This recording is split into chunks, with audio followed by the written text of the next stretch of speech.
Iya, selamat pagi, Bapak dan Ibu. Terima kasih karena telah berpartisipasi dalam webinar, pagi ini.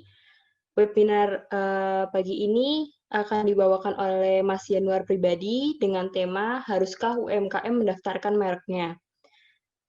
Selama webinar ini apabila ada pertanyaan boleh langsung mengajukan melalui kolom chat atau, bisa meng-unmute mikrofonnya.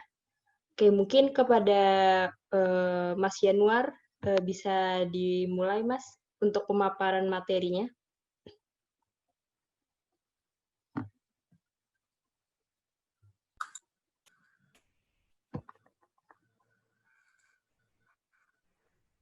Oke, sorry.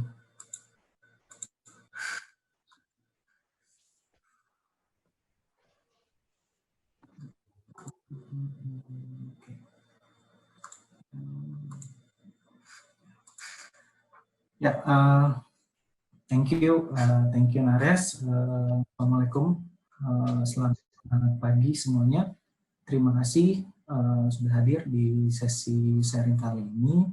Dan untuk topik diskusi di edisi kali ini saya diminta tolong tim Pak Agung untuk berbagi dengan topik yang seputar KI waktu itu. Nah, dari sini saya coba naruh topik yang akan kita diskusikan, khususnya aspek tentang pendaftaran merek dengan berfokus pada apa pentingnya sih sebetulnya pendaftaran merek bagi usaha gitu. Nah, di sini pertanyaan yang yang akan kita jawab dalam presentasi kali ini mengenai haruskah UMKM mendaftarkan mereknya gitu. Karena fokus kita untuk menjawab aspek pentingnya pendaftaran merek ini bagi usaha, jadi kita tidak akan membahas teknis pendaftarannya ya. Kita akan membahas tentang aspek pendaftaran, tapi tidak menyentuh ke teknisnya. Kurang lebih seperti itu. Nah, ini yang kita perlu jelaskan di awal bahwa merek merupakan bagian dari kekayaan intelektual. Yang kita perlu jelaskan ini yang masih terjadi di masyarakat kita itu saya masih dengar ada kerancuan penggunaan istilah kekayaan intelektual, misalnya mereknya sudah dipatenkan atau belum. Nah, ini tipe-tipe pembicaraan yang umum terdengar di masyarakat kita. Perlu diketahui bahwa merek, paten, hak cipta itu jenis-jenis kekayaan intelektual yang diatur dengan rejim pengaturan yang berbeda. Misalnya di paten itu diatur dalam Undang-Undang 13 tahun 2016, sementara Undang-Undang Hak Cipta itu di Undang-Undang Nomor 28 tahun 2014, dan merek yang akan kita bahas ini di Undang-Undang 20 tahun 2016. Jadi ada 3 undang-undang yang beda yang mengatur paten, merek, hak cipta, nanti ada desain industri dan sebagainya. Itu berbeda-beda undang-undangnya dan juga berbeda pengaturannya. Misalnya kalau di hak cipta kita kenal sistem sistem perlindungannya itu berdasarkan sistem deklaratif. Artinya perlindungan terhadap hak cipta ini muncul saat ciptaan itu dibuat. Nah, ini berbeda dengan karakter kekayaan intelektual yang lain, misalnya paten atau merek nih yang akan kita bahas, di mana ada sistem pendaftaran di situ baru kekayaan intelektual ini mendapatkan perlindungan. Nah, ini makanya yang perlu kita luruskan. Kenapa? Karena ada perbedaan treatment di antara ketiga jenis kekayaan intelektual ini dan kekayaan intelektual yang lainnya. Sekarang kita ingin mengenal sih sebetulnya merek itu apa. Merek seperti yang didefinisikan di sini merupakan tanda yang dapat ditampilkan secara grafis berupa gambar, logo, nama, kata, huruf dan sebagainya itu dalam bentuk 2 dimensi, 3 dimensi, suara, hologram, atau kombinasi atau lebih unsur. Tujuan penggunaannya apa? Merek di sini jelaskan tujuan penggunaan merek itu membedakan barang dan atau jasa yang diproduksi oleh orang atau penegak hukum dalam kegiatan usahanya. Nah, definisi ini yang membedakan merek misalnya dengan desain industri misalnya. Ketika kita mengatakan ada merek 3 dimensi, ini memang dulu pas keluar ini sempat ada beberapa diskusi, terus kalau ada merek 3 dimensi, apa bedanya dengan desain industri? Salah satu yang bisa membedakan di sini adalah tujuan dari dibuatnya kekayaan intelektual ini. Untuk merek, unsur pembeda itu adalah elemen untuk menentukan bahwa ini digunakan untuk merek. Sementara di desain industri ada unsur kebaruan di situ. Jadi suatu desain industri itu diberikan perlindungan ketika dia memuat unsur kebaruan. Misalnya sebelum didaftarkan desain industri, seorang desainer sudah mendesain produk dan ini sudah diumumkan dulu sebelum didaftarkan, ini akan mengeliminasi unsur kebaruan di situ. Berbeda dengan merek, walaupun sudah digunakan lebih dulu, unsur kebaruan tidak ada di dalam definisi merek ini. Yang penting ada daya pembeda. Jadi di situ kira-kira yang membedakan merek dengan kekayaan intelektual lainnya, walaupun dilihat dari bentuknya seperti mirip-mirip. Terus di undang-undang ini merek itu ada merek dagang dan merek jasa. Ya, perbedaannya apa? Sebenarnya kalau merek dagang digunakan untuk barang, untuk merek jasa digunakan untuk perdagangan. Itu bedanya. Nah, setelah kita tahu tentang merek, sebetulnya apa hak atas merek itu? Ini merupakan hak eksklusif yang diberikan negara kepada pemilik merek yang terdaftar untuk jangka tertentu dengan menggunakan sendiri merek tersebut atau memberikan izin kepada pihak lain untuk menggunakannya. Nah, konsekuensi dari definisi hak atas merek ini yang coba saya breakdown, ini berarti pemilik hak atas merek dia dapat menggunakan sendiri merek yang dia miliki dan dapat memberikan lisensi bagi pihak lain untuk menggunakan merek.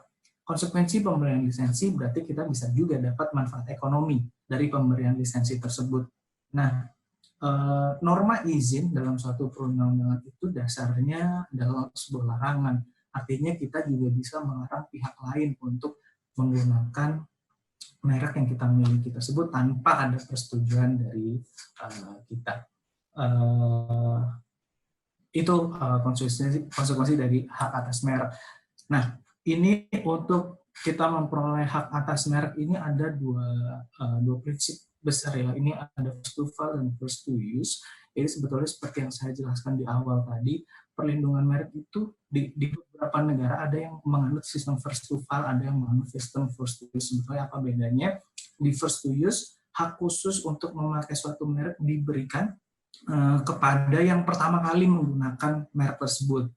Nah, ini sempat di Indonesia juga sempat diatur seperti ini di tahun 1961, Undang-Undang 21 ya, di tahun 1961 itu sempat menganut sistem first to use.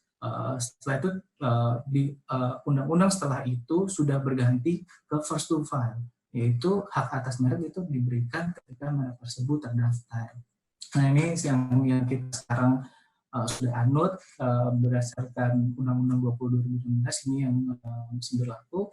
Jadi hak atas merek diperoleh setelah pendaftaran. Kalau dulu selama kita bisa membuktikan kita menggunakan merek itu pertama kali, ya kita yang berhak gitu. Nah, kalau kita tidak punya bukti penggunaan itu, yang digunakan sebagai bukti utama adalah pendaftaran di tahun 1961 itu juga tetap ada pendaftaran.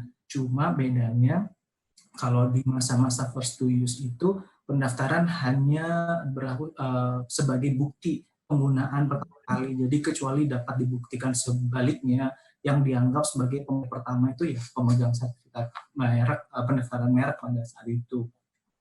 Itu bedanya sistem first to file dan first to use, dan saat ini Indonesia menganut sistem first to file ini. Jadi mungkin secara general menjawab haruskah UMKM mendaftarkan mereknya, yang mengingat Indonesia menganut sistem first to file, kita harus apabila ingin mendapatkan perlindungan hak atas merek harus mendaftarkan.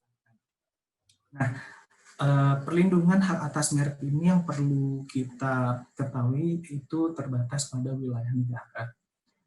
Jadi misalnya kita daftar di Indonesia merek dan kita akan ke Singapura misalnya, itu merek kita kita bisa punya hak perlindungan atas merek kalau kita mendaftarkan dulu di Singapura. Kalau kita hanya mendaftarkan di Indonesia, kita tidak bisa mengenforce hak perlindungan atas merek atau hak eksklusif yang tadi saya jelaskan. Jadi di sini penting untuk usaha baik UMKM maupun usaha pada umumnya untuk mengidentifikasi wilayah pemasaran pada saat kita akan mulai memasarkan barang kita. Kira-kira apakah wilayah pemasaran kita hanya di Indonesia, apakah kita ada tujuan untuk say China, Hong Kong, Jepang, Korea, itu ditentukan untuk kita mengambil upaya preventif, ya. Jadi pendaftaran di negara-negara yang memang kita akan melakukan pemasaran produk kita di situ. Ini juga terkait dengan waktu pendaftaran merek ya. Kapan sih sebetulnya perlindungan atas merek itu mulai diberikan? Perlindungan atas merek itu sebenarnya diberikan dimulai tanggal penerimaan. Yang waktunya 10 tahun itu dihitungnya dari tanggal penerimaan. Dari tanggal penerimaan itu apa? Tanggal penerimaan adalah tanggal penerimaan permohonan yang memenuhi persyaratan minimum. Jadi ketika kita mengajukan permohonan merek, selama kita sudah memenuhi persyaratan minimum, yaitu formulir, label merek, dan bukti pembayaran biaya, itu kita diberikan tanggal penerimaan. Disitulah yang akan dihitung sebagai jangka waktu perlindungan merek. Nah, ini artinya perlindungan merek itu berlaku surut sejak tanggal penerimaan. Ini kenapa saya bilang berlaku surut? Nanti kita akan bahas prosedur merek. Cuman intinya adalah ada tanggal penerimaan, ada tanggal penerbitan sertifikat, dan ini biasanya jaraknya bisa sampai 2 tahun. 2 tahun antara kita mengajukan merek sampai kita dapat sertifikat merek. Nah, dalam waktu 2 tahun ini kita belum pegang nih sertifikat mereknya. Nah itu makanya ketika 2 tahun ini berlaku surut, balik ke tanggal penerimaan. Saya coba kasih ilustrasi biar kita bisa memahami dengan lebih mudah. PT Sumber Bahagia mendaftarkan merek Bahagia Ria di tanggal 15 September. Dan sudah dinyatakan lengkap di tanggal 15 September itu juga, lengkap persyaratan minimumnya di 15 September. Kemudian sertifikat merek Bahagia Ria itu diterbitkan di 12 Agustus 2022. Ini udah hampir 2 tahun sertifikat baru diterbitkan. Nah, tapi pas kita lihat 10 November 2020 itu sekitar 2 bulan sejak PT Sumber Bahagia memasukkan permohonan merek, itu ternyata ada individu yang bernama Tuan Sejahtera. Bapak Sejahtera ini menggunakan merek Bahagia Ria untuk berdagang dari tanggal 9 November. Itu dilakukan terus karena kan posisi sertifikat keluar nih, jadi PT Sumber Bahagia juga ya cuman bisa mengamati Pak Tuan Sejahtera melakukan penggunaan mereknya itu. Sampai akhirnya di tanggal 12 Agustus terbit sertifikat PT Bahagia Ria. Nah pertanyaannya, kapan PT Sumber Bahagia dapat mulai melarang penggunaan merek Bahagia Ria? Itu bukan di tanggal 15 September atau tanggal penerimaan. Baru bisa mulai melarang itu pas sertifikatnya terbit. Itu karena sudah dilindungi, karena sudah terdaftar. Tapi apa gunanya tanggal penerimaan di sini? Itu untuk menjawab pertanyaan kapan PT Sumber Bahagia dapat mulai menghitung kerugian yang harus dibayar oleh Tuan Sejahtera atas penggunaan merek Bahagia tanpa persetujuan tadi. Nah, untuk menghitung kerugian ini baru bisa dihitung mundur atau berlaku surut dari tanggal 9 November. Karena apa? Tanggal penerimaannya adalah 15 September.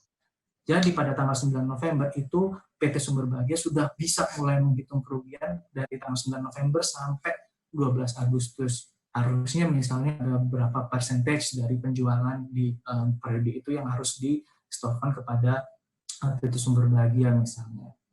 Nah kurang lebih itu ilustrasi tentang tanggal penerimaan dan penerbitan sertifikatnya. Nah, terkait dengan hak penerimaan, tanggal penerimaan ini dikenal juga dengan hak prioritas. Apa hak prioritas itu? Ini adalah hak pemohon untuk mengajukan permohonan yang berasal dari negara yang tergabung dalam Konvensi Paris tentang perlindungan kekayaan industri atau pembentukan WTO juga, untuk memperoleh pengakuan bahwa tanggal penerimaan di negara asal merupakan tanggal prioritas di negara tujuan. Ya, selama pengajuan tersebut dilakukan dalam kurun waktu yang telah ditentukan berdasarkan perjanjian internasional, kurang lebih sekitar 6 bulan. Ini maksudnya gimana? Maksudnya begini, andai kan tadi PT Sumber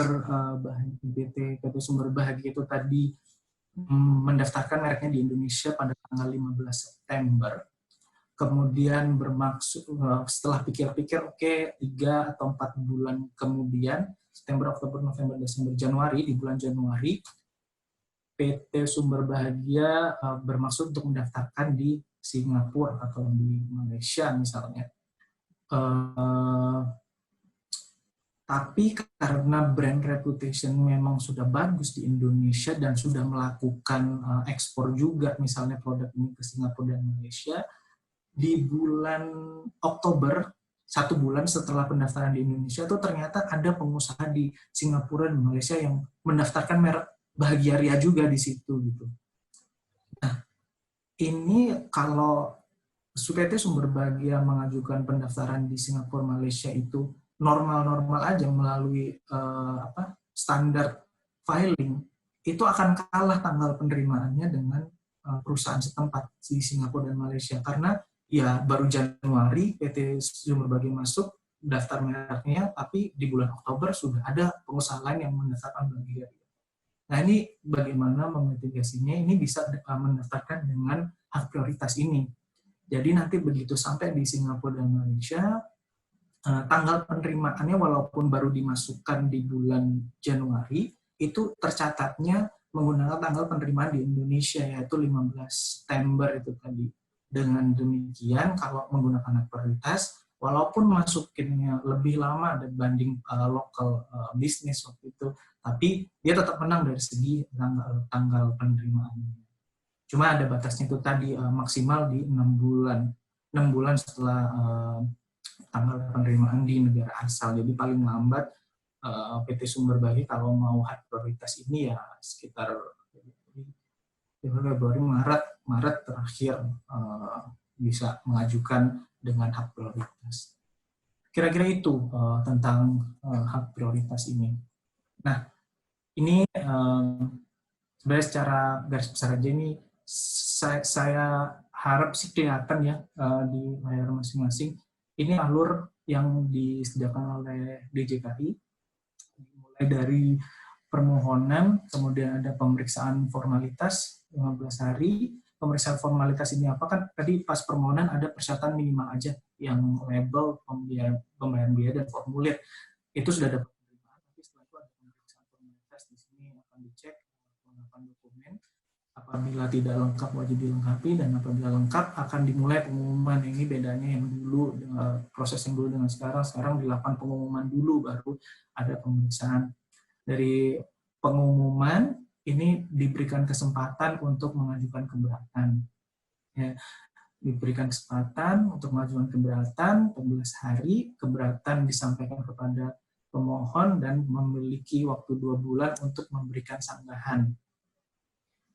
Apabila sudah diberikan, maka dalam waktu 30 hari dilakukan pemeriksaan substantif. Nah, ini baru dicek. Kalau yang awal pemeriksaan formalitas ini hanya kelengkapan dokumen, pemeriksaan substantif ini baru akhirnya masuk ke materi pendaftaran mereknya, yaitu mempertimbangkan apabila ada keberatan atau keberatan dan sanggahan dipertimbangkan di sini, atau misalnya tidak ada keberatan ya examination tentang apakah merek ini merupakan merek ditolak atau merek yang tidak dapat daftar, itu dilakukan di pemeriksaan substantif. Kemudian nanti apabila tidak disetujui, berarti akan muncul penolakan dan ada waktu untuk mengajukan tanggapan. Apabila ditolak, bisa mengajukan banding atau tidak mengajukan banding. Kemudian setelah mengajukan banding, apabila ditolak, baru masuk ke pengadilan. Dari pengadilan ini baru muncul penolakan atau penerimaan. Nah, kalau dilihat di timeline di sini, kira-kira itu kalau betul diikuti semua waktu di sini, itu kira-kira palingnya satu tahun harusnya sertifikat merek itu sudah muncul ya. Cuma di prakteknya banyak yang terjadi dalam proses pendaftaran ini sehingga itu bisa sampai 2 tahun, itu juga bisa keluar. Makanya tadi ada contoh masuk di 2020, sertifikat baru keluar di 2022. Kira-kira itu proses pendaftaran merek secara umum. Jadi kita menjawab pertanyaan, kapan sebaiknya berarti kita mulai mendaftarkan merek? Ini secepatnya sih. Karena jangan menunggu merek sudah mulai punya nama untuk kita mendaftarkan merek. Ini sudah ada juga kejadiannya. Jadi saya dulu di Australia itu misalnya untuk Burger King itu juga tidak ada. Yang ada Hungry Jack ini juga karena local citizen yang sudah mendaftarkan merek Burger King. Jadi untuk Burger King Corporation sendiri pada saat itu tidak bisa mendaftarkan merek Burger King-nya di Australia. Jadi ini pentingnya kapan sih sebenarnya kita memutuskan untuk mendaftarkan merek? Ya sebelum kita memasarkan. Karena kita ketika kita memasarkan produk atau membuat suatu produk pasti ada ekspektasi produk ini akan diterima baik oleh masyarakat dan bahkan menjadi merek yang punya reputasi yang bagus. Nah, kalau kita terlambat mendaftarkan merek itu ada pihak-pihak lain yang either memang niatnya memang untuk memiliki merek itu dan memproduksi barang sendiri, atau mereka yang dinamakan apa ya, trademark pirate ya, atau mereka yang sengaja mendaftarkan merek yang mereka tahu ini sudah ada reputasi tapi belum daftar, kita daftar dulu supaya nanti kalau yang memiliki merek betulan itu mau mendaftarkan, dia harus membeli pendaftaran kita. Nah, ini untuk mencegah skenario-skenario seperti ini. Itu perlu sebelum kita mulai launch produk, udah didaftarkan aja dulu. Karena hal-hal seperti itu. Juga sebetulnya branding itu kan juga effort ya, kalau kita sudah membangun brand image, kemudian sudah melabeli produk kita dengan merek tersebut tapi belum didaftarkan, tapi ternyata setelah itu didaftarkan oleh pihak lain. Ini kan nantinya misalnya orang lain ini akan menggunakan produk tersebut, berarti kan kita harus melakukan rebranding, dan rebranding ini sendiri juga kan effort dan investment cost yang harus kita keluarkan untuk mengganti semua merek, bahan materi, marketing, material, publication yang harus kita ubah karena hal tersebut. Nah, aspek pendaftaran merek yang perlu kita tahu ini yang penting ya, pemohon ini permohonan itu dapat diajukan sendiri atau melalui konsultan KI, itu prinsipnya. Untuk pemohon yang berkedudukan di Indonesia, itu khusus untuk pemohon yang berkedudukan di luar negeri, permohonan wajib disampaikan melalui konsultan KI. Nah, jadi kalau misal kita melihat proses pendaftaran merek tadi dan kita sudah yakin merek yang kita daftarkan itu kecil kemungkinan akan ada dispute gitu ya, karena betul-betul baru, belum pernah ada yang menggunakan misalnya, jadi bisa lah ini smooth application gitu, itu kalau dilakukan sendiri bisa. Cuma kalau ada kemungkinan kita akan ditolak, kemudian kita harus berdokumen, banding segala macam. Nah, ini agak rumit kalau kita tidak memiliki pengalaman atau pengetahuan di bidang itu. Jadi biasanya yang terjadi ya tetap hire konsultan KI walaupun pemohonnya berasal dari Indonesia. Itu jadi kita juga ada slot untuk konsultasi, sebaiknya apa saja yang didaftarkan dan sebagainya. Nah, untuk biaya pendaftaran nih, lihat di PNBP di lingkungan Kemenkumham nih, di online 500.000 per kelas, kemudian di manual 600.000 untuk MKM, dan untuk umum 1.800.000 dan 2 juta per kelas. Ini biayanya dilihatnya per kelas ya, jadi kita akan membahas kelas merek itu apa. Kelas merek ini merupakan ketentuan mengenai kelas barang dan atau jasa, dan ini berpedoman pada perjanjian NICE atau NICE Agreement, ini tentang klasifikasi internasional barang dan jasa untuk pendaftaran merek. Jadi pas kita mendaftarkan merek itu kita harus menentukan produk kita itu, produk yang kita daftarkan itu masuk ke kelas yang mana. Nah, ini mungkin saya bantu untuk melihat ya kelasnya itu ada di mana sih sebetulnya.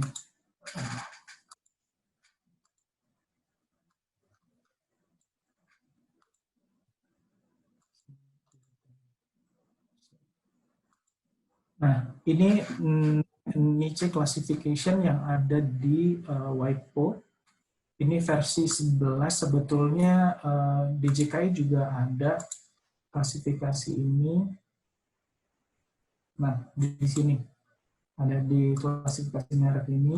Kalau yang niche ini kan versi bahasa Inggrisnya. Kalau kita cek di kelas 3 misalnya, di sini ada jenis-jenis barangnya. Basma, carbides, chemical, cleaning, chalk, deodoran gitu. Nah, kalau di versi Indonesia kita bisa cek ini. Nah, ini yang kita bisa cek untuk pendaftaran niche. Misalnya kita punya jasa restoran gitu ya, karena kebetulan saya tahu restoran kita kita cari juga di sini yang masuk ke restoran yang mana, karena ada kelas 11, 35 gitu. Kelas 11 jelas bukan misalnya, karena kita mau mendaftarkan jasa restorannya. Berarti kita coba ya persempit. Ini baru keluar semua kelas 4. Berarti kalau kita mau mendaftarkan merek untuk jasa restoran itu ada di kelas 43. Nah, kelas 43 itu apa aja sih? Kita bisa lihat di sini. Dan ketika kita mendaftarkan merek itu bisa list barangnya itu nggak cuma jasa restoran gitu, kita bisa mengekspand listnya untuk mengcover variasi produk yang mungkin kita punya di merek itu. Saya ambil contoh satu yang saya coba telusuri. Oh, di sini. Nah, di sini. Ini misalnya mengeluarkan sederhana ini sudah berakhir sih sebetulnya. Dia kebetulan coba saya cek ini ya. Ini EVOS di daftar. Coba cek di sini. Oh, beda. Ada beberapa pendaftaran produk. Nah, di sini ada jasa penyelenggara pertandingan olahraga, jasa penyediaan latihan olahraga. Di sini semua yang selama dia masih masuk dalam satu kelas yang sama, dia didaftarkan seluruh produk dia di satu pendaftaran ini. Ini kalau bisa memang sebanyak-banyaknya, karena biaya pendaftaran di Indonesia itu dihitungnya itu tadi berdasarkan kelasnya, bukan berdasarkan jumlah barang. Nah, pendaftaran merek itu juga bisa diajukan untuk lebih dari satu kelas barang dan jasa. Itu memang mungkin untuk satu perusahaan punya berbagai macam produk kan. Nah, itu biasanya produknya bisa falls under different class. Ada yang misalnya mie goreng kelas sekian, di kecapnya nggak jadi satu dengan mie goreng. Jadi itu ada lebih dari satu kelas mendapatkan. Nah, multiple class ini bisa diajukan dalam satu permohonan atau permohonan sendiri-sendiri. Misalnya satu permohonan satu kelas atau satu permohonan yang terdiri dari beberapa kelas. Nah, walaupun multiple class ini dimungkinkan, biasanya in practice kita tetap pisahkan, karena kalau misalnya kita jadikan satu kelas berbagai macam kelas itu, misalnya ada 3 kelas kita daftarkan di satu pendaftaran, terus satu merek satu kelas itu bermasalah, misalnya sama dengan merek yang lain, itu yang dua yang harusnya nggak bermasalah itu jadi ikut ke pending juga prosesnya. Makanya itu kita biasanya pisahkan tiga kelas ini. Nah, itu tadi di poin ketiga ini yang saya sampaikan, penentuan biaya pendaftaran merek itu didasarkan pada jumlah kelas. Jadi sebisa mungkin pada saat mendaftarkan merek itu waktu list barangnya itu bisa bervariasi dan mengcover produk-produk kita baik yang sedang di develop atau yang memang sudah beredar gitu. Nah, ini perlu mungkin konsultasi, karena ketika kita nulis jenis barang dan jasa itu bisa gitu nggak plek dengan apa yang ada di sini gitu. Ya, penyewaan tempat konferensi misalnya dengan luas sekian atau apa. Nah itu bisa divariasi di situ, dan itu better pada saat pendaftaran bisa berkonsultasi dengan konsultan GAI. Bagaimana bagaimana strategi yang pas untuk menuliskan jenis barang dan jasa ini. Nah, ini aspek yang juga tidak kalah penting tentang merek, yaitu penelusuran merek. Ini perlu kita lakukan karena apa? Pada saat kita mengajukan permohonan itu terdapat 2 kategori besar tentang penolakan merek. Yang pertama adalah merek yang tidak dapat didaftar, itu listnya ada di sini, merek yang bertentangan dengan ideologi negara, kemudian sama atau yang menyebut barang atau jasa yang dimohonkan pendaftaran ini, misalnya kayak kalau kita mau daftar produk laptop, misalnya kita cuma bilang mereknya laptop, kurang lebih mereknya seperti ini tidak akan merupakan merek yang tidak akan didaftar. Kemudian yang ketiga, memuat unsur menyesatkan masyarakat. Nah, ini contoh yang ada di perundang-undangan itu, misalnya kita buat merek kecap nomor 1, itu tidak bisa didaftar juga. Kemudian yang keempat, memuat keterangan tidak sesuai dengan kualitas, manfaat atau khasiat dari barang. Ini misalnya rokok aman bagi kesehatan, klaim-klaim seperti ini yang tidak bisa didaftarkan sebagai merek. Dan yang kelima, tidak memiliki nilai pembeda. Dan yang keenam, merupakan nama umum atau lambang milik umum, misalnya cuma rumah makan, itu juga tidak bisa didaftar. Kemudian kategori besar yang kedua adalah merek yang ditolak. Di sini terbagi jadi 3 subkategori.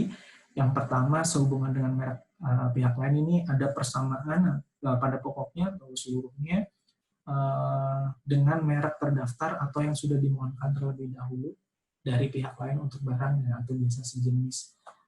Nah, di sini pentingnya pemilihan nama barang dan jasa itu karena kita harus mengcover, karena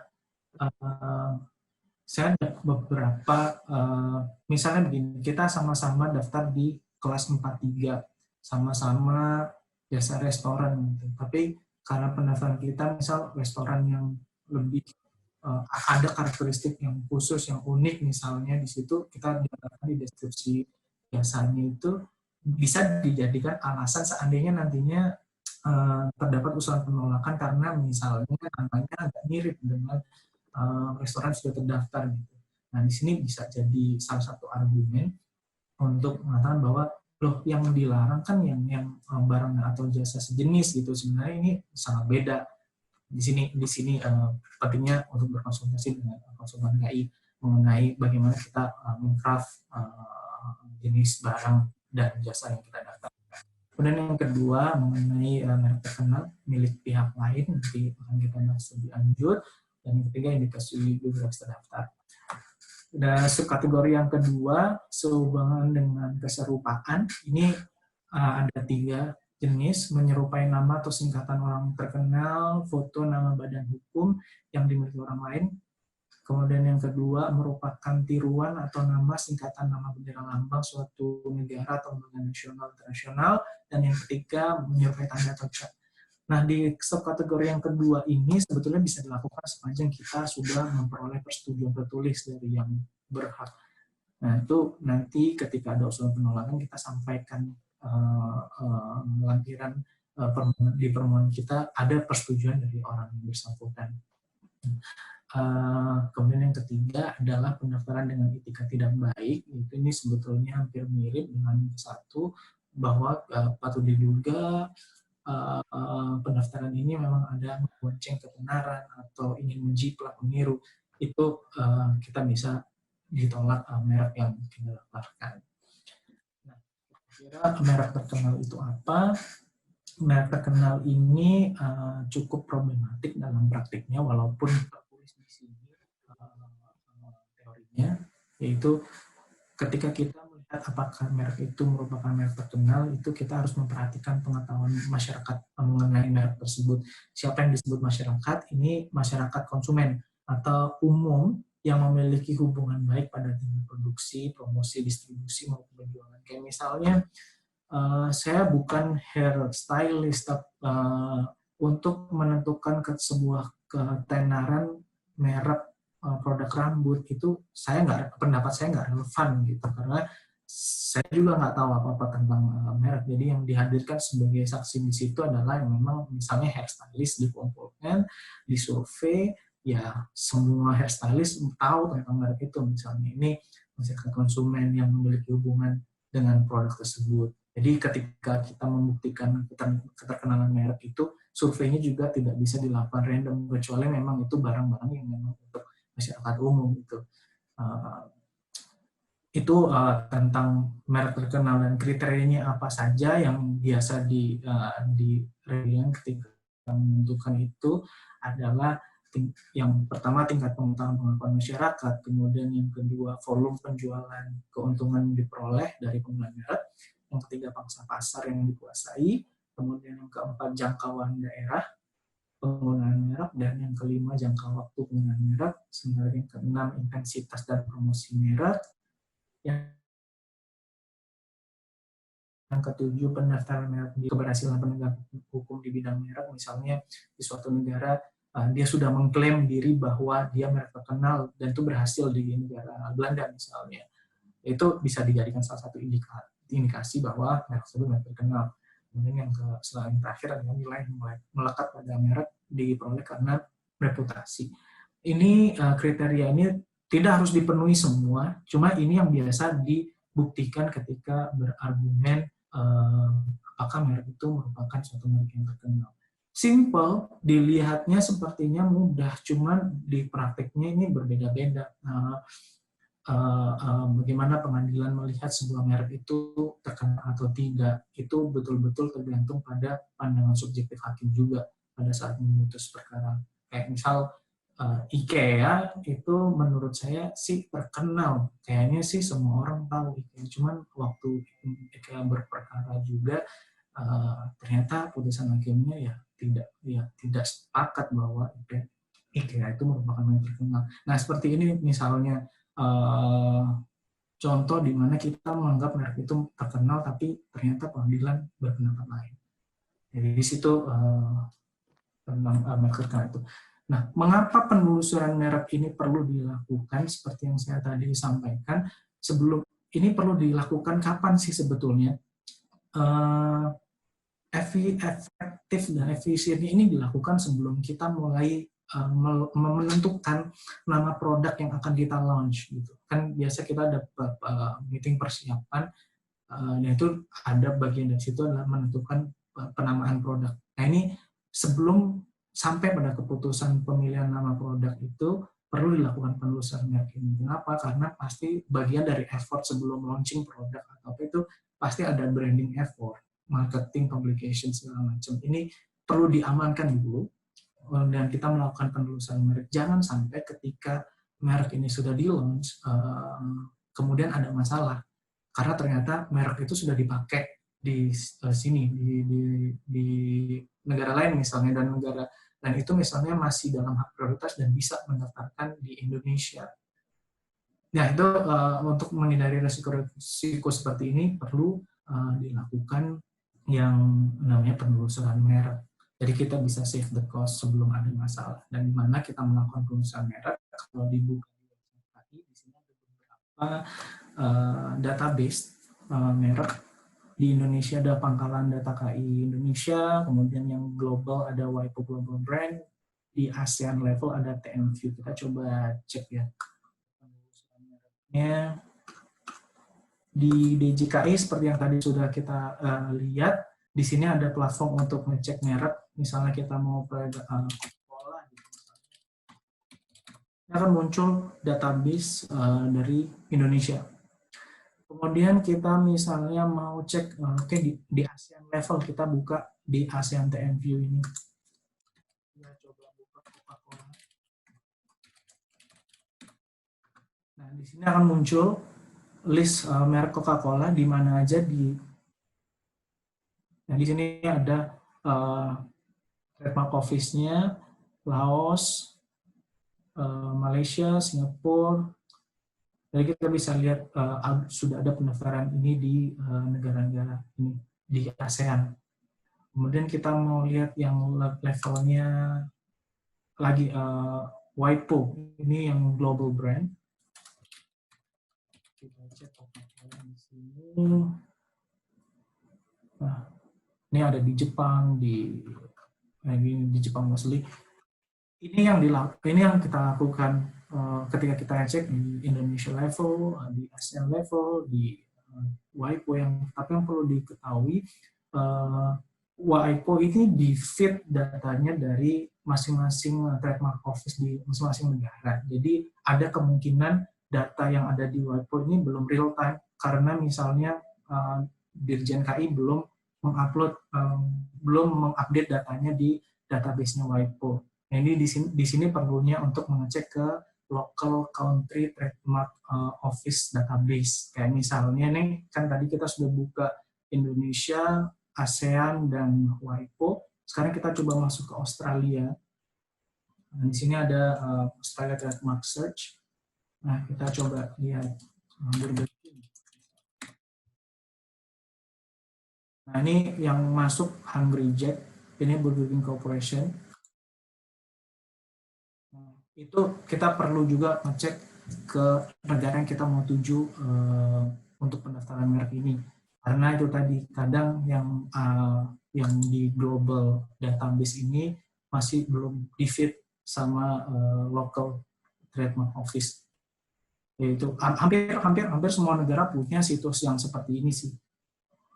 So far sih saya mudah kalau negara-negara yang mau masuk begini ada.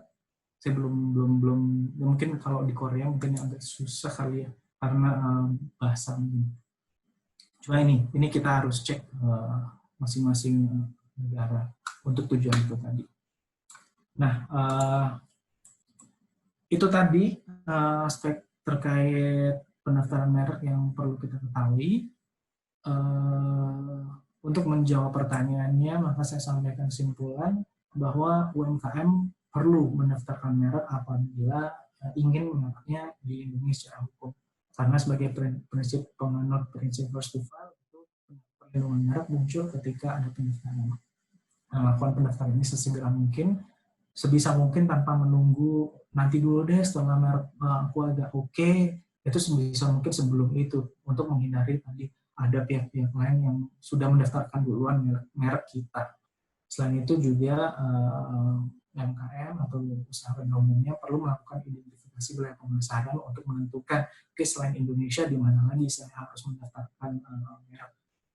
Karena pendaftaran merek tadi terbatas oleh negara. Yang terakhir, sebelum memasarkan produk perlu dilakukan penelusuran merek untuk memastikan tidak ada cost yang unnecessary yang kita keluarkan untuk rebranding effort, atau worst case-nya ya nanti daripada digugat oleh pihak pemilik merek.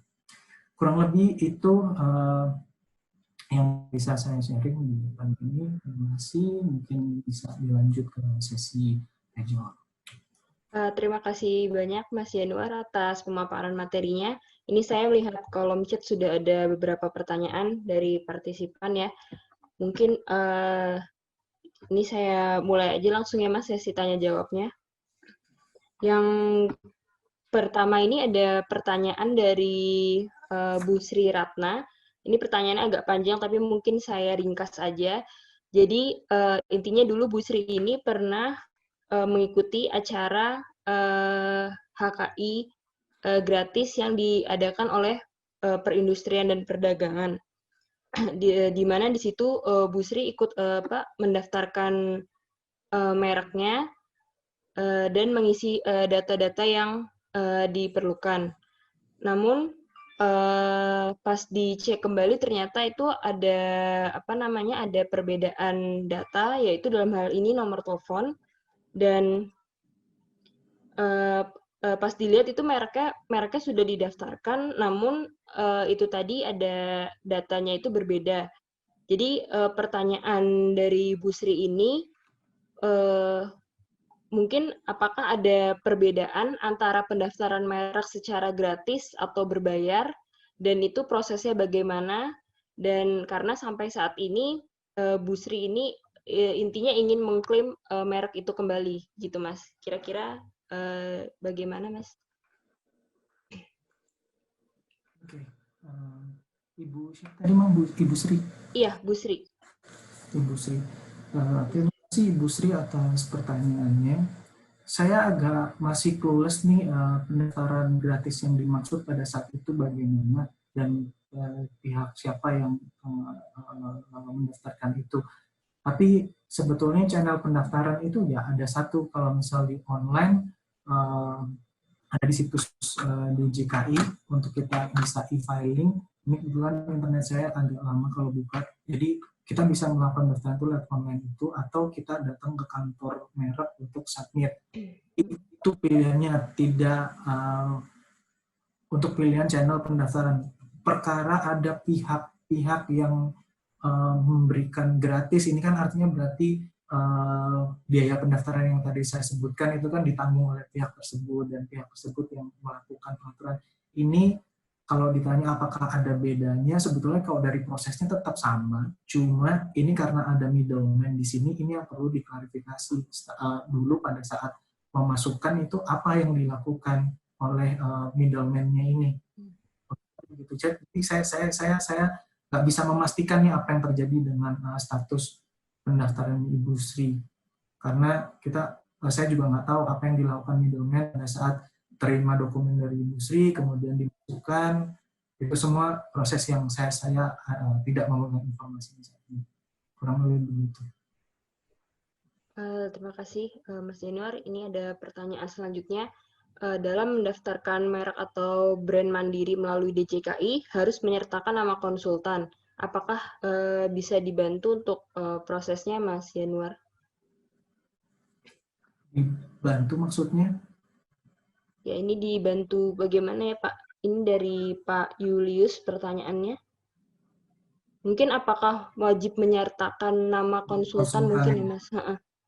Kalau memang itu bisa mandiri, tadi misalnya berkedudukan di Indonesia, tidak ada pihak dari luar negeri, ya kosongin saja sih Pak bagian nama. But let me know kalau misalnya kita tidak bisa dikosongin. Oke, ini juga ada pertanyaan dari Mbak Ristianto ya, Thomas ini. Bertanya, jika saya mendaftarkan merek di kelas 25 yang terdiri dari 17 jenis barang, ternyata di kemudian hari ada jenis barang yang tidak diproduksi. Pertanyaannya, apakah merek saya akan dihapus karena hal tersebut? Kemudian bagaimana cara instansi DJKI melakukan pengecekan suatu barang itu diproduksi atau tidak gitu. Jadi tidak semua barang dalam kelas tersebut itu diproduksi oleh perusahaan yang bersangkutan gitu, Mas Januar. Iya betul. Memang ada resiko itu, terbuka resiko itu. Mungkin sorry tadi Ibu siapa pertanyaannya? Yang terakhir dari Mbak Ristianto ya, Ristianto. Mbak Ristianto. Oke, Mbak Ristianto, thank you. Ini mungkin aware ya kalau merek itu bisa dihapuskan. Ada 3 sumber penghapusan merek, yaitu pertama dari pemilik, Prakarsa Menteri, dan pihak ketiga. Memang salah satu Prakarsa Menteri ini ya karena memang mereknya tidak digunakan. Nah, ini sih rasanya jadi kayak random sampling ya.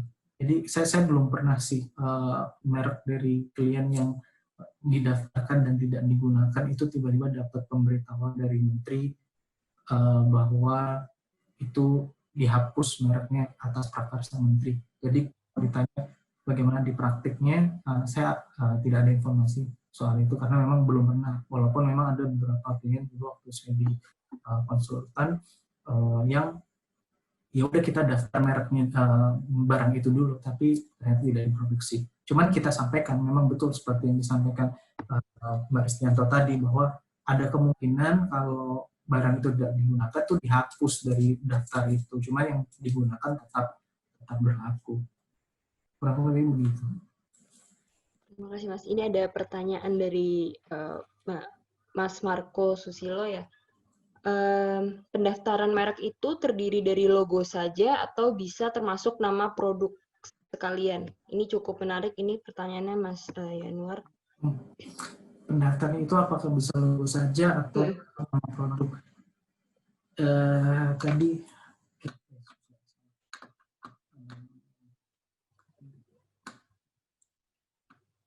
kalau kita lihat di contohnya ini ada Coca-Cola, ini logo dimasuk. Jadi ada logo itu juga termasuk merek. Kata-kata juga, jadi kalau misal kita mendaftarkan yang seperti Coca-Cola ini, kita bisa split gitu pendaftaran ini buat logonya aja. Kemudian kita bisa masuk yang namanya wordmark. Nah ini wordmarknya dimasukkan. Jadi kata-katanya kita daftarkan juga di satu pendaftaran, Coca-Colanya. Bagaimana Coca-Cola itu ditampilkan itu didaftarkan juga di logo yang juga memuat estetik penulisan dengan huruf merah ini, atau misalnya huruf merahnya dihilangin, dimasukin hurufnya aja Coca-Cola. Nah ini biasanya yang memang harus dilakukan, jangan cuman kayak kasih satu logo doang gitu. Kayak kita harus masukin logonya, kita harus masukin kata-kata yang ada di situ, semua aspek di situ kita trademarkin. Jadi bisa ada variasi, kayak misalnya kita daftarin hurufnya Coca-Cola ini, jadinya kita bisa variasi ketika misal nanti pemakaiannya tidak hanya yang seperti ini. Misalnya pemakaian tidak seperti ini, kita bisa klaim bahwa kata Coca-Cola sendiri udah didaftarkan kok. Kurang lebih begitu Pak Marco. Mungkin ada yang ingin bertanya lagi, boleh langsung menanyakan melalui kolom chat. Untuk sementara waktu mungkin saya yang ingin bertanya nih Mas Yanuar. Kira-kira tadi beberapa saat lalu saya baca-baca ya di internet. Jadi di Indonesia ini dari sekitar 60-an juta UMKM kan baru 10.000, sekitar 10.000 yang melakukan proses pendaftaran mereknya ke DJKI. Nah, kira-kira gimana sih Mas cara mengencourage UMKM ini untuk melakukan pendaftaran merek? Mungkin bisa dijelaskan dari kayak advantages-nya atau keuntungannya dari segi ekonomi gitu, atau misalkan dari segi hukum gitu, seperti apa gitu Mas Yanuar? Ya, thank you Marius. Mungkin salah satu upaya dengan yang dilakukan Smesco saat ini Iya betul. Sebenarnya, merek ya kalau misal daftar cuma 500.000 gitu misalnya, cuman kita bisa dapat perlindungan 10 tahun, kita bisa monetize. Kalau misal orang yang mau dapat cabangnya gitu kan, apalagi kalau misal basis UMKM-nya itu nantinya akan di-franchise-kan gitu, itu kalau memang niatnya arahnya ke sana, pendaftaran merek ini jadi penting karena sebelum karena setelah membangun brand reputation kita akan memfranchise-kan tuh, kalau nggak punya merek juga itu tadi resiko diserobot orang lain. Soalnya di Indonesia sih mungkin, tapi sudah mulai kejadian juga sih, kayak misal kita tahu yang apa ya ini kasus yang baru ini yang Ruben Bensu ayam geprek itu ya. Nah, itu kan sebetulnya juga ada aspek ya, dulu sebetulnya pendaftaran antara Beni Sujono, PT Anggoret Beni Sujono dengan Ruben Onsu itu selisih pendaftarannya kalau nggak salah sekitar yang Beni Sujono di Mei 2017, ya Ruben Onsu di Agustus 2017, makanya di situ Ruben Onsu kalah nih karena duluan Beni Sujono yang mendaftarkan. Di sini juga kan aspek keterkenalan itu sebetulnya betul-betul subjektif kan. Kalau misal kita memang ngikutin infotainment atau ngikutin dunia entertainment, itu kita pasti kenal dengan Ruben Onsu sebagai Bensu, tapi ternyata di spektrum masyarakat yang lain belum tentu Bensu itu terkenal misalnya. Nah, ini juga kan akhirnya ya saya juga nggak ngelihat fakta material ya, saya cuma ngelihat fakta yang disampaikan di persidangan, itu ya berarti Benny Sujono yang duluan memproduksi ayam geprek itu. Kita kan pada saat memulai bisnis juga nggak kebayang ya, misalnya oh ayam geprek doang bisa viral loh, ayam geprek doang bisa sukses dan diterima masyarakat loh. Nah kalau kita nggak melakukan antisipasi dengan mendaftarkan dulu, nah ini kita bisa kehilangan opportunity itu. Nah ini jadi tergantung ke UMKM kita ketika akan memproduksi barang ini, apakah mau memproteksi ini, kepentingan ini. Itu juga ada uangnya gitu, maksudnya di samping menjual produknya itu sendiri. Jadi itu yang. Terima kasih Mas Yanuar. Ini mungkin ada pertanyaan satu kali lagi ya Mas, pertanyaan terakhir mungkin untuk webinar hari ini. Pertanyaan dari Mas Wiwit, misalkan ada saya mendaftarkan merek di kelas 25 untuk 5 jenis barang. Kemudian pendaftaran tersebut ditolak.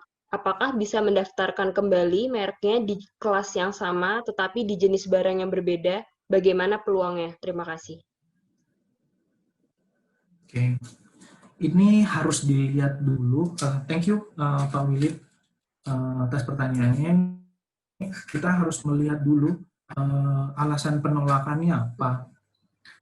Kalau misal ditanya sekarang regardless alasan penolakan, katakan alasan penolakannya ya dia memenuhi, misalnya dia mirip dengan merek pihak lain gitu. Ini kan berarti ada involvement dari pihak pemilik merek nih. Kalau misal ternyata alasan penolakannya ini mirip dengan yang sudah terdaftar, ini udah pasti nanti kalau mirip dengan merek milik pihak lain yang sudah terdaftar, itu merek pihak yang terdaftar itu juga akan disurati untuk menaikkan posisinya nih. Nah kalau misal ternyata setelah ditimbang pendapat dari pemilik merek yang sudah terdaftar itu lebih dapat diterima, ya kemungkinan kalau misal kita masukin lagi di kelas yang sama, ya kemungkinan akan menemui permasalahan yang sama. Dan ini bedanya kalau misal keputusan cuma dari Dirjen KI mungkin agak lebih bisa nih, karena kan pemeriksaannya mungkin pada saat permohonan yang pertama itu beda dengan yang kedua. Tapi kalau misal alasan penolakannya itu udah melibatkan pihak ketiga, nah ini fight-nya agak lebih sulit pasti. Karena pihak ketiga juga pasti mau melindungi mereknya dia, jangan sampai ada merek lain yang sama. Nah ini harus dilihat case per case basis, tapi so far kalau misal ada dulu pada saat saya masih bekerja di konsultan, kalau ditanya chance untuk kita berhasil atau enggak, ini hampir susah untuk dipastikan. Karena itu tadi subjektif penilaian pemeriksa, dan satu pemeriksa di pemeriksa lain itu bisa berbeda pandangannya. Ini jangankan satu pemeriksa dan pemeriksa lain, kalau ini udah masuk ke pengadilan pun dulu saya sempat baca ada kasus tentang desain industri, itu hakim yang sama, pemeriksa yang sama, mentreat perbedaan desain pada tempat CD, itu satu kasus yang Freddy Sukanto dan Susianto itu mempermasalahkan tentang tempat CD yang hampir mirip desainnya itu berbeda. Pada saat itu disampaikan oke, tempat CD ini sama, jadi tidak memenuhi unsur kebaruan. Tapi hakim yang sama ketika dipresent kasus PT Hitachi melawan PT Basuki Pratama tentang mesin boiler itu beda. Katanya perbedaan kecil pun itu dianggap beda dan memenuhi unsur kebaruan. Jadi jangankan berbeda pemeriksa, bahkan untuk pemeriksa yang sama pun bisa berbeda pandangan, bisa tidak konsisten gitu antara satu permohonan dengan permohonan lain. Jadi ya mau dicoba silakan, tapi untuk memastikan, mau dicoba lagi untuk memasukkan merek yang sama itu silakan, tapi untuk memastikan apakah itu chance-nya akan sukses atau tidak, itu kita agak kesulitan untuk saat ini karena tingginya aspek subjektivitas pemeriksa itu tadi. Kurang lebih begitu Pak Wiwit. Siap. Ya, terima kasih banyak Mas Yanuar. Mungkin sekian untuk pertanyaannya ya, Mas. Terima kasih banyak Mas Yanuar atas pemaparan materinya hari ini, sangat memberikan kami semua insight dan informasi mengenai pendaftaran merek. Dan terima kasih juga kepada Smesco Spark yang telah menyelenggarakan webinar ini, dan tidak lupa kepada seluruh partisipan yang telah mengikuti webinar hari ini. Stay safe and stay healthy semuanya. Saya Nareswari selaku moderator mohon undur diri. Ya, terima kasih.